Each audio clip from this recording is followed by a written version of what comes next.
Yo, welcome back, ladies and gentlemen, to our channel. And today we're gonna have a fresh, brand new Sherlock Holmes Chapter 1 review. Guys, don't you forget to comment and subscribe, and please check those bells. Thank you so much. Enjoy. Sherlock Holmes, Crimes and Punishment once breathed new life into the series, adding unexpected innovation and becoming a kind of benchmark for the followers. Alas, the direct sequel in the person of the Devil's Daughter could not achieve the same level of fun and quality, although it was interesting in its own way. And now, a new attempt to rethink the interactive adaptation of the classic of detective prose, promising an open world, unusual and enchanting oriental surroundings, and of course, an acute detective story with many fascinating investigation. But alas, swinging to scale, Chapter 1 lost along the way most of potentially good ideas, which simply disappeared against the general mediocre background. The dominance on quality in detective genre has always been structured presentation and strict direction. The rhythm of what is happening and emotional involvement depends on them, which will not let the player get bored. But Sherlock Holmes Chapter 1 is pretty quick to break down as a gripping story-driven adventure. The main arc of the investigation into the mysterious death of Violet Holmes, Sherlock's mother, is really intriguing at first, but by the middle of the story, complete indifference to what is happening appears. The story simply cannot keep focus on important parts of the narrative, constantly spreading into unnecessary elements of the narrative, meaningless side stories that branch out into another couple of mini arcs drag out the game time without landing to interesting outcomes. At the rare moral dilemmas here hardly affect the general outline. Also, there are not many really worthy characters in the game. There is practically no one to follow with interest, and the famous detective, together with Jonathan Sherlock, imaginary friend, at least sometimes creates the notorious chemistry on the screen, but more often their interaction is built quite flat.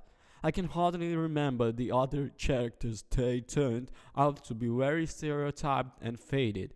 And the dialogues are quite simple. Of course, information is conveyed, but without literally delight. And also, Chapter 1 is rather mediocre translated into most of the languages.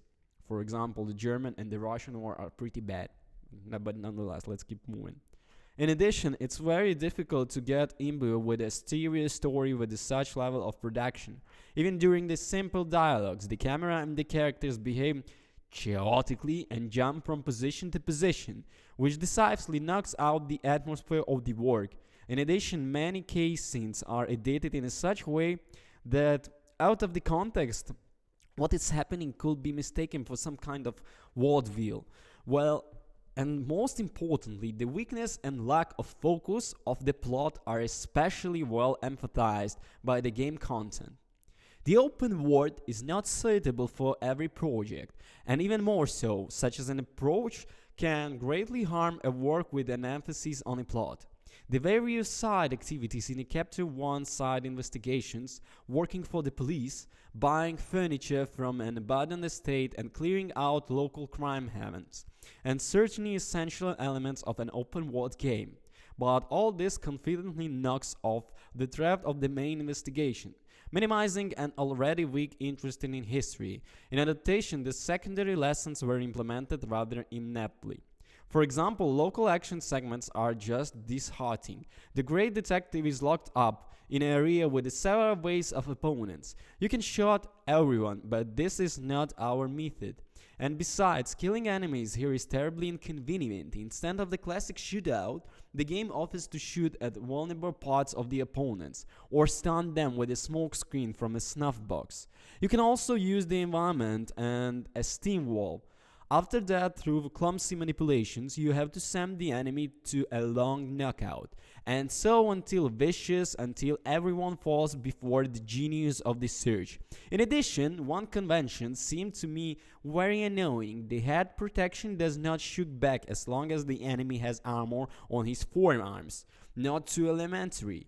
as sometimes the investigation themselves. The game often gives the waggy instruction for an action, and it's not only about the places where you need to connect the induction method. We trilistically correct the enamel writer who got confused in terminology. But the usual navigator through the locations, sometimes you find the point you are looking for just by accidentally running past it, and the search itself went in completely different places, simply because the Chapter 1 has a rather unobvious interface where the devil himself will break his leg in a search of desired description. The detective work itself is also frustrating. First of all, because the active zones that are not displayed, the obvious principles of the interaction with the object and the environment, are simply not the most convenient control scheme. In general, the stages with the detective research are quite good, scrupulously studying subject, noticing the details and strokes on intercolors, building logics change and resurrecting tragic events in places of the mind is definitely interesting. One of my favorite things about Holmes in the books comes to Sherlock Holmes' ability to observe a person or a thing and learn intricate details about them.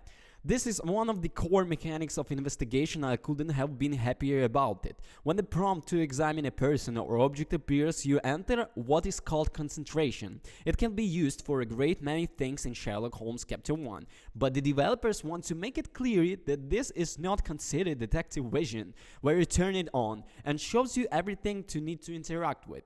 Frogwares have made this game as no hand-holding adventure. This means there are no roadmaps, guidelines on the road to show you where to go, or glowing arrows in the sky to show you what the objective is. If you played the Uncharted series, you will be familiar with the mechanics of giving you a bit hint if you are pursuing the objective.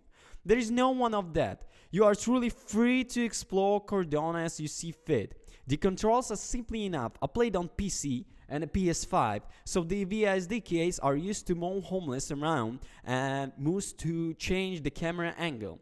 Various buttons are mapped to various functions, but you can completely remap them as you see fit. Hand-to-hand combat was a bit unusual for me, but they again isn't strictly speaking a fighting game.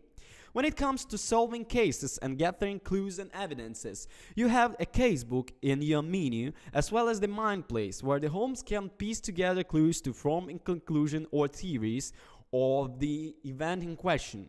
You have to pin evidence in the casebooks to make it focus point when you interact with people. Based on that, they are either have to interfere you or not.